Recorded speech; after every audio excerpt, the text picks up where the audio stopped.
요즘 시대 상황을 보시면 바쁘다 바빠 현대사회라고 하는데 그만큼 바쁘고 급변하는 그런 시대입니다. 특히 젊은 층들의 소비 문화, 놀이 문화가 아주 빠르게 바뀝니다. 오프라인에서, 그러니까 야외에서 오프라인에서 보면은 요즘은 성수동이 되게 활발해요. 핫플이라고 하거든요. 핫플레이스, 사람들이 많이 모이는 곳이에요.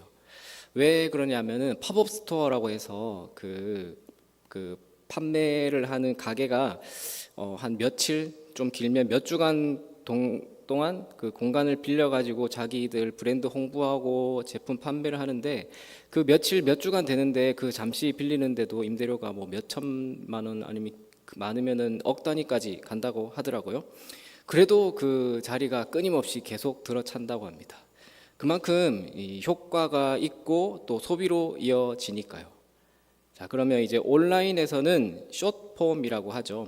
뭐 인스타그램에 릴스라고도 하고 또 유튜브에도 쇼츠가 엄청 많아요.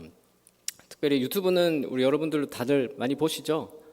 네, 유튜브 다들 보시죠? 유튜브도 쇼츠 1분짜리 영상인데 보면은 광고도 없이 계속 나오고 반복되고 또 내리다 보면은 계속 나오거든요. 시간 가는 줄 몰라요. 재밌어요.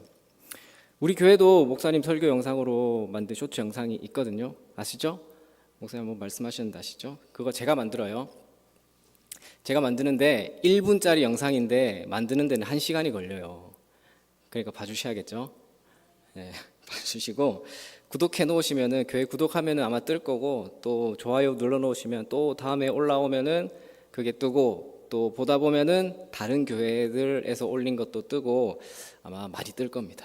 자, 그거를 알고리즘이라고 하는데, 어떨 때 보면요, 내가 이거는 전혀 관심 없고 내가 검색한 적도 없는 그런 영상이 뜰 때가 있어요.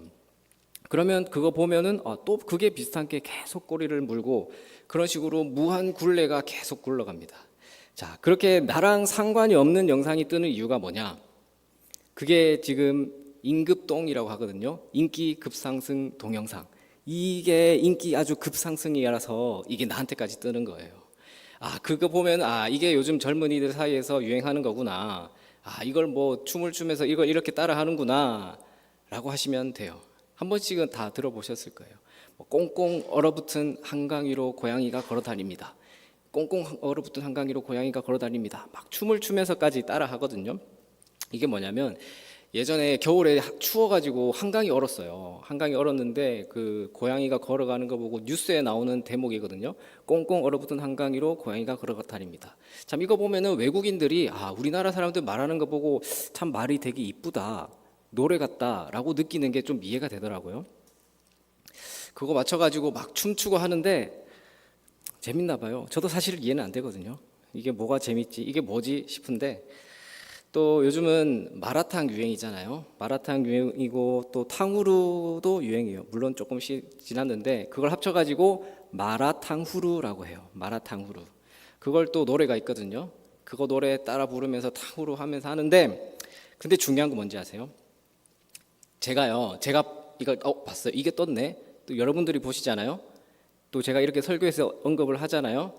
그러면 이제 그거는 막차인 거예요. 끝물인 거예요.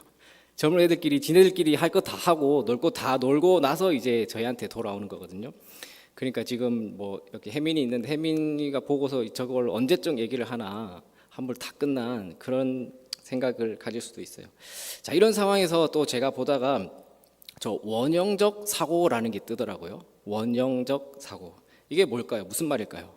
저도 사실 이해 안 돼서 찾아봤어요. 찾아보니까 누구는 원형이니까 뭐 둥글둥글하게 뭐 그런 걸 말하냐라고 하던데, 이게 뭐냐면 장원영이라는 걸그룹 멤버가 있어요. 아이브라는 그룹의 멤버 원영이라는 애가 있는데, 걔가 생각하는 사고방식을 말하는 거예요. 원형적 사고. 근데 이거는 끝물이 아니에요. 이거 오늘 올라온 영상에서 보니까 이런 걸 많이 언급하던데, 다양하게 사고를 사용을 해요. 자, 어떤 사고를 하길래 원형적 사고로 표현을 하냐 보니까 한마디로 긍정인데 초긍정이에요. 왜, 예를 들어서 물이 반이 남아 있어요. 그러면 우리 반밖에 안 남았네. 이거랑 반이나 남았네. 이렇게 표현을 하잖아요. 근데 걔는 이걸 어떻게 표현하냐면, 아니 내가 연습하고 나서 물을 마시려고 딱 했는데 글쎄 물이 딱 반이 남은 거야. 물 한 병 한 잔 다 먹기는 많고 조금만 먹으면 너무 적을 것 같으니까 반만 있었으면 좋겠다고 생각했는데 딱 반이 남은 거 있지. 야 그거 보니까 완전 럭키 비키잖아. 막 이러면서 너무 최고다라는 표현을 하거든요. 또 어떤 상황을 보니까 빵 사려고 줄 섰어요. 줄 서서 있는데 내 앞에서 앞에 사람이 내가 사고 싶었던 거 다 사가 버린 거죠. 그러니까 없어요. 근데 그래도 이제 다음에 또 꼭 나올 거니까 기다리는데, 기다리면서 나 완전 럭키하게도 이제 새로 갓 나온 빵만 먹을 수 있겠구나. 이제 나 새로 만들어진 거 먹을 거야 라고 생각을 하는 거죠. 그게 요즘 유행 밈이라고 하죠. 그게 밈이라고 여기저기서 표현을 하더라고요. 그걸 보고서 그래 참 독특하구나, 참 밝구나, 긍정적이구나, 이런 사고방식 참 좋다 이렇게 싶다가도 그래 나도 우리도 이런 게 좀 필요하겠다. 무슨 말이냐면요, 이 원형적 사고라고 해서 이 원형적인, 이 장원형적인 밝고 긍정적인 사고방식을 우리가 무조건 가져야 된다 이게 아니라요, 무슨 적 사고라는 말은 다운, 답다라는 말이잖아요. 참 제 원형이 답다, 저런 생각할 만큼 답다라는 게 딱 꽂혔어요.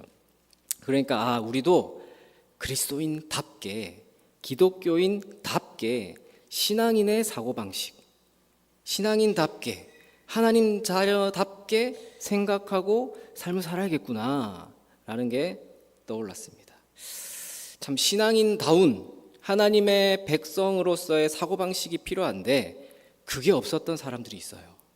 그게 바로 오늘 본문에 나온 사람들이거든요.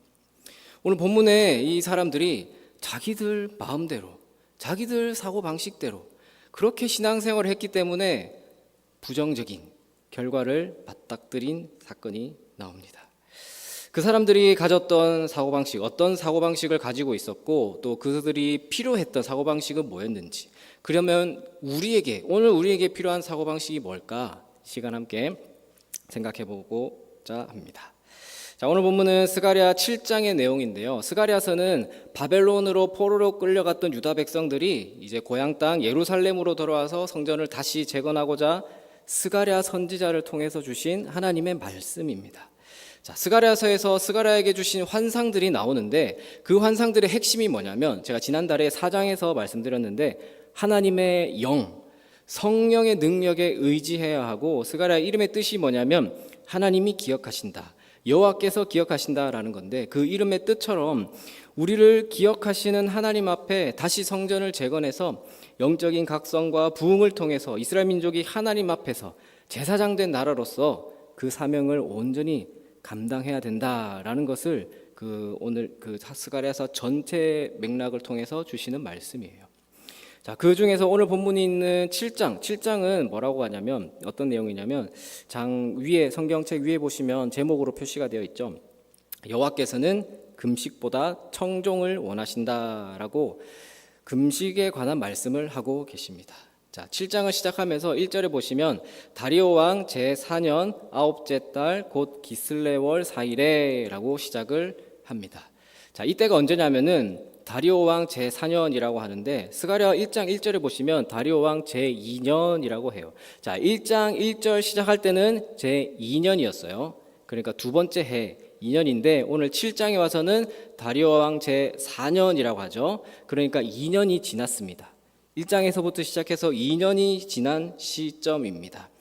2년이라는 시간 동안 이스라엘 백성들은 스가랴가 선포하는 말씀을 듣고 성전 재건에 대한 그 열망이 다시 일어나서 성전을 재건하고 있는데 한 절반 정도의 과정이 지나고 있는 시점이에요. 자, 여기서 2절에서 하루는 베델 사람이 와서 질문을 하는 거예요. 와서 얘기를 해요. 여호와께 은혜를 구하며 사람을 보내서 제사장들과 선지자들에게 질문을 합니다. 자, 뭐라고 질문하냐면 3절이죠. 3절을 보시면 내가 여러 해 동안 행한 대로 5월 중에 울며 근신하리이까? 라고 질문을 해요.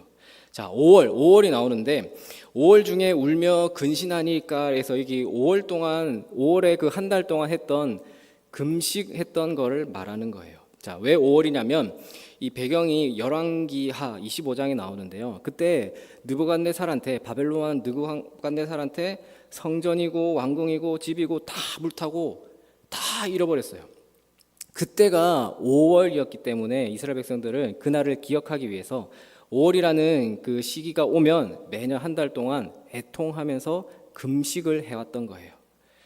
자, 그랬는데 오늘 본문에 이 베델 사람이 와서 하는 말이 3절의 질문인 거죠.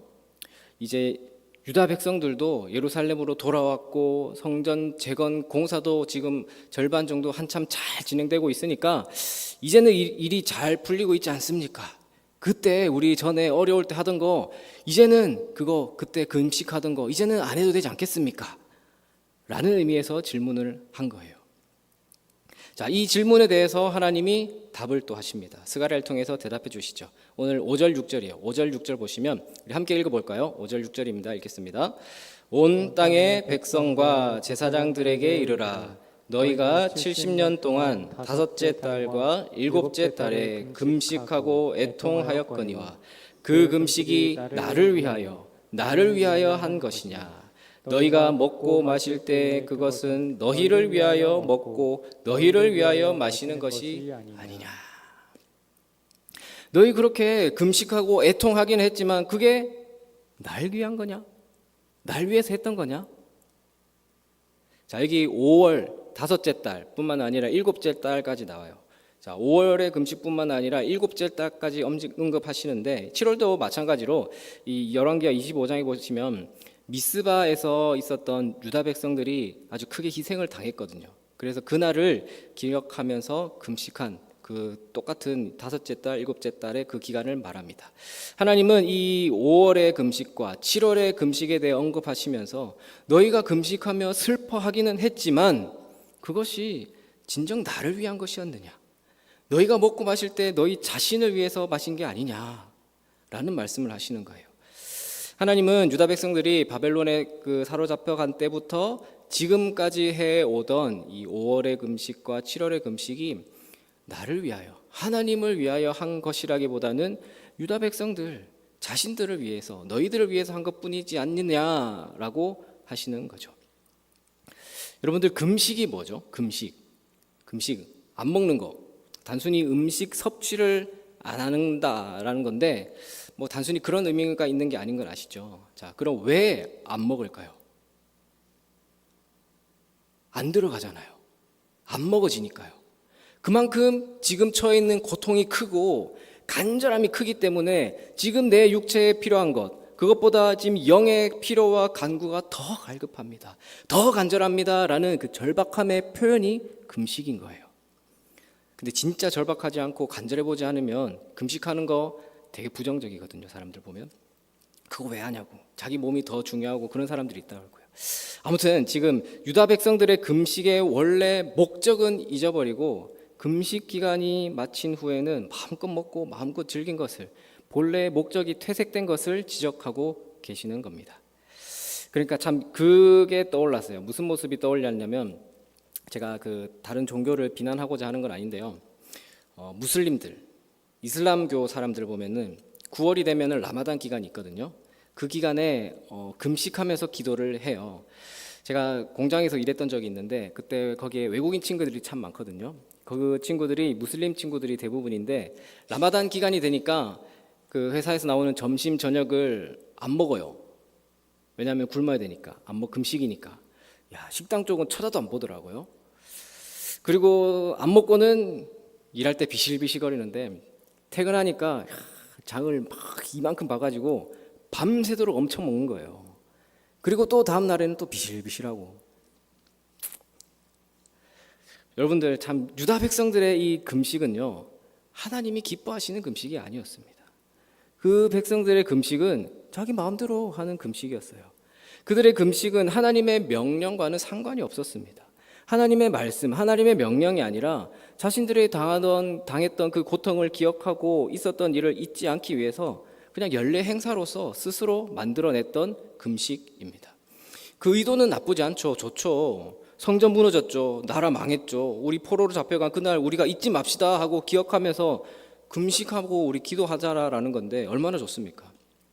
그러나 그런 유다 백성들에게 하나님이 원하셨던 것은 뭐냐면 금식과 같은 종교 행위가 아니었습니다.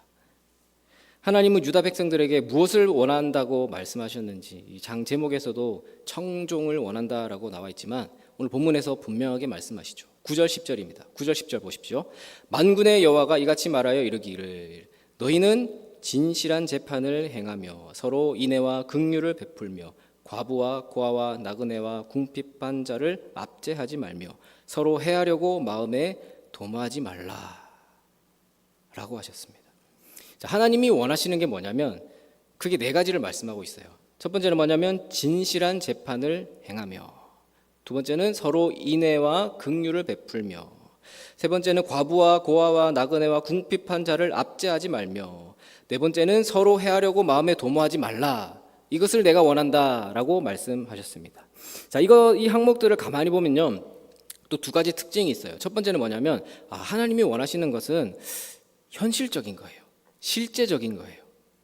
진실하게, 그러니까 공정한 재판을 하라라는 것이나 또 서로 인애와 긍휼을 베풀고 궁핍한 자들을 잘 돌보고 서로 해하지 말라, 이런 내용들은요, 우리가 얘기하는 그 영적인 차원이나 어떤 정신적인 그런 문제가 아니잖아요.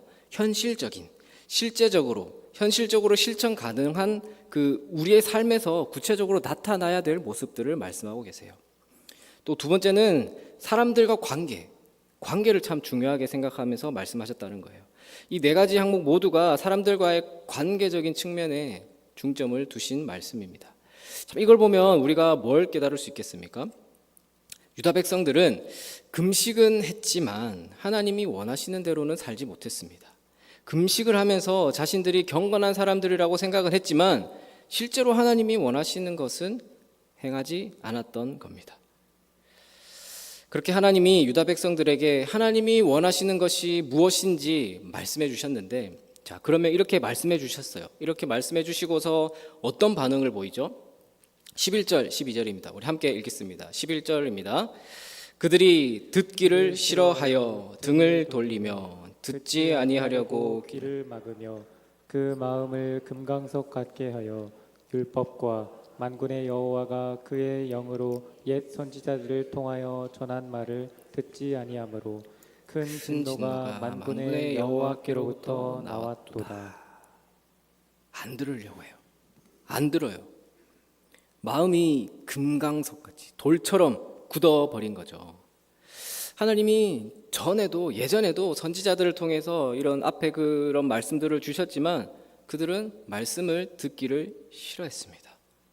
그러니까 스가랴 시대 이전에도 하나님은 여러 선지자들을 통해서 너희는 돌아오라, 하나님께로 돌이키라 라는 말씀을 계속해서 주셨지만 너희가 듣지 않았기 때문에 너희가 사로잡혀 간 것이다 라는 말씀입니다. 하나님이 유다와 예루살렘 멸망의 이유를 이렇게 지적하시는 이유는 포로로 끌려가기 전에 그랬다면 그래, 이제는 다시 돌아와서는 안 그래야죠. 그런데 지금 돌아온 유다 백성들에게도 똑같이 그런 모습이 있었기 때문입니다. 자기 마음대로 살아가는 것이 아니라 하나님이 원하시는 대로 살아야 하고, 그렇게 하려면 하나님의 말씀을 들어야 되는데, 청종해야 되는데 이 유다 백성들은 그렇게 하지 않았습니다. 자기들 기준대로, 자기들 생각대로, 자기들 사고방식을 가지고 살아가려고 했던 것이죠. 하나님이 이 사실을 지적하신 것입니다. 사랑하는 우리 성도 여러분, 오늘 우리는 어떻습니까? 하나님은 우리가 겉으로만 거룩하고 경건하게 보이는 종교인이 되기를 원하지 않으십니다. 오히려 우리의 현실의 삶이, 사고방식이, 그로 인해서 드러나는 삶의 모습이 하나님이 중심이 되어서 하나님이 기뻐 받으시는 삶이 되기를 원하시는 거예요. 우리는 자기 마음대로 하는 신앙생활이 아니라 하나님이 기뻐하시는 믿음의 삶의 방식대로 살아가야 하는 것이에요. 아멘이십니까? 오늘 우리가 이렇게 겉으로 드러나는 신앙생활의 모습들이 이렇게 교회에 나와서 예배드리고 또 찬양하고 헌금생활하고 봉사하고 이런 모든 것들이 하나님을 위한 것들인지, 아니면 본질은 잊어버리고 내 마음대로 내가 하고 싶은 것을 하는 것은 아닌지 우리가 돌아보아야 하는 것이죠.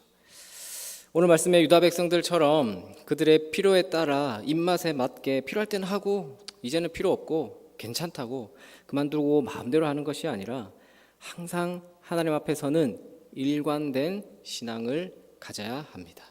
이걸 좀 더 쉽게 말하면 내가 기분이 좋을 때는 참 말씀이 은혜가 되거든요. 내가 좋을 때는 신앙생활이 즐겁고 은혜가 됩니다.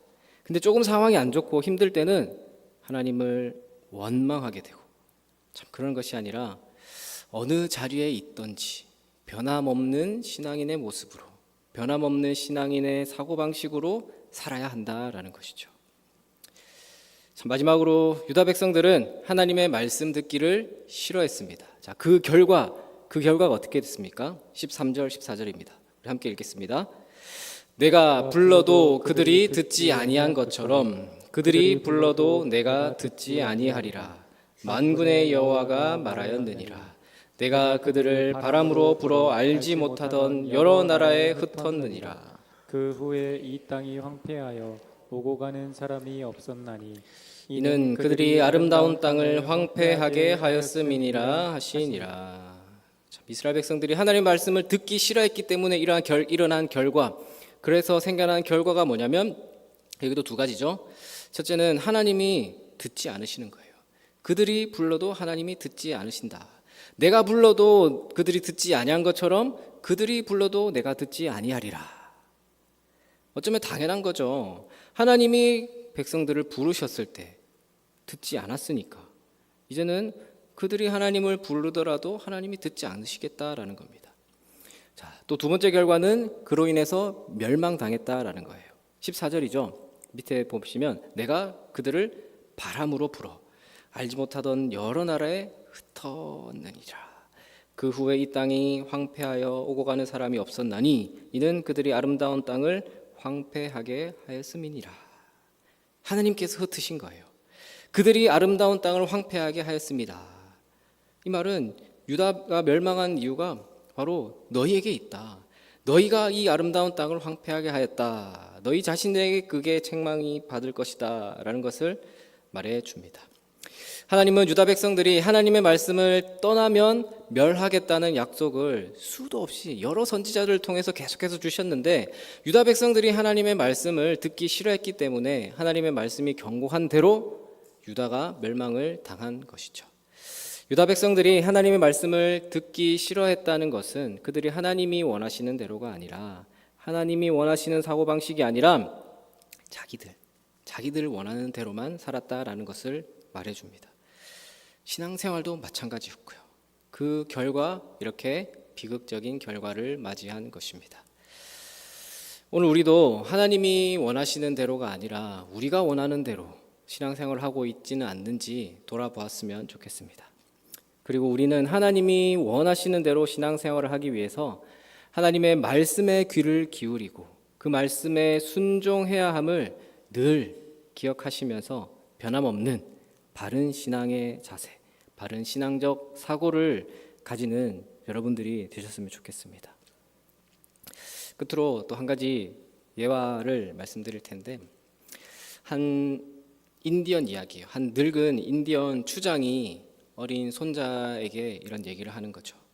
얘야, 우리의 마음속에는 두 마리의 늑대가 있어. 그 두 마리의 늑대가 싸우고 있단다.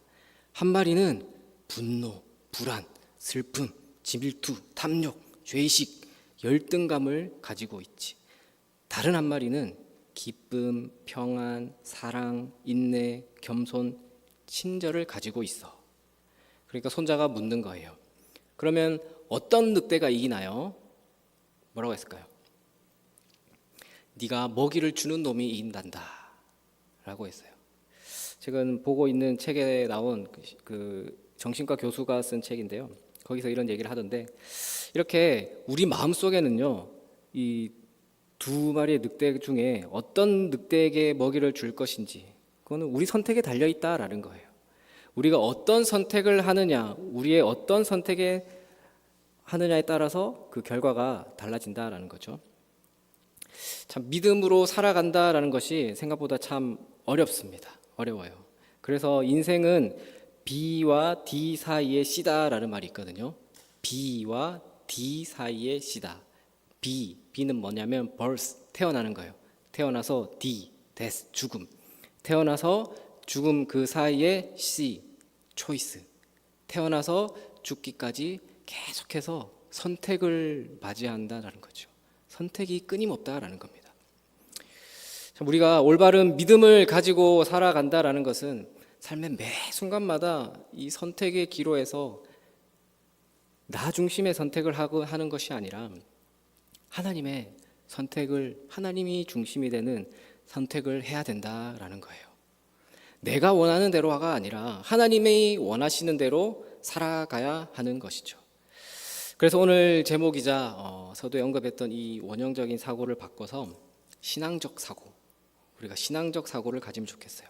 그리스도인적 사고, 그리스도인다운 사고 방식으로 삶을 살아갔으면 좋겠습니다.